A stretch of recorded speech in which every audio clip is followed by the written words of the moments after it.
The Keddie murders are an unsolved quadruple homicide that occurred over the night of April 11 to 12, 1981 in Keddie, California, United States.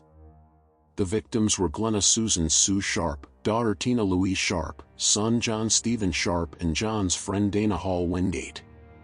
On the morning of April 12, 1981, Sheila Sharp returned to her home at Cabin 28 in the Keddie Resorts in California from the next-door neighbor's house. What the 14-year-old girl discovered inside the modest four-room cabin instantly became one of the most macabre scenes in modern American crime history, and has come to be known as the gruesome Keddie murders. Inside Cabin 28 were the bodies of her mother, Glenna Sue Sharp, her teenage brother John, and his high school friend, Dana Wingate. The three had been bound by medical and electrical tape and had either been viciously stabbed, strangled, or bludgeoned. Sheila's sister, 12-year-old Tina Sharp, was nowhere to be found. Stranger still, in an adjoining bedroom, the two youngest Sharp boys, Ricky and Greg, as well as their friend and neighbor, 12-year-old Justin Smart, were found unharmed. They had apparently slept through the entire massacre, which had unfolded mere feet from their beds. The Sharp family had just moved into Cabin 28 the year before. Sue had just divorced her husband and brought her children from Connecticut to Keddie in Northern California. The six of them, 36-year-old Sue, her 15-year-old son John, 14-year-old daughter Sheila, 12-year-old daughter Tina, and 10-year-old Rick and 5-year-old Greg, were friendly with their nearby neighbors at the Keddie Resort. The night before the murders, Sheila had slept over a friend's house down the street. John and his 17-year-old friend Dana had hitchhiked to a nearby town of Quincy for a party and returned sometime later that evening. Tina had briefly joined her sister at the neighbor's before returning home to her mother, two younger brothers, and one of the neighbor boys, Justin Smart. When Sheila returned home early the next morning to find her mother, brother, and his friend bloodied on the living room floor, she bolted back to her neighbor's house. Her friend's dad retrieved the three unharmed boys through their bedroom window so they would not have to see the scene. The murders had been notably violent. Investigators were called about an hour after Sheila had discovered her slain family.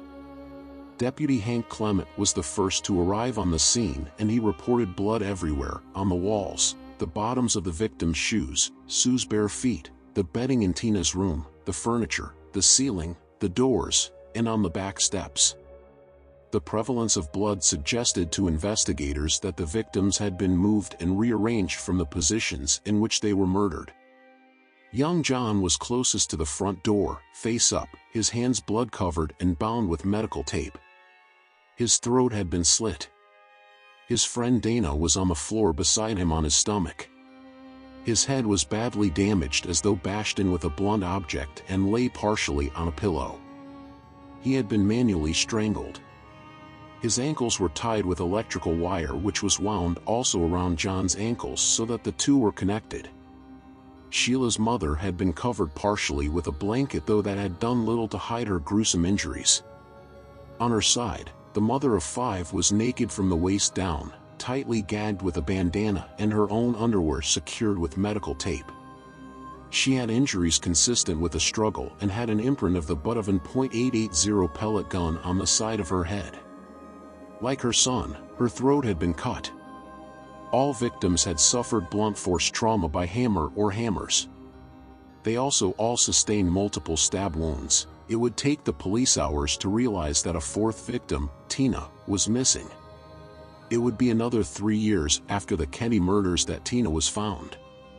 A man discovered a human skull in the adjoining Butte County, about 30 miles from Keddie, in Plumas County.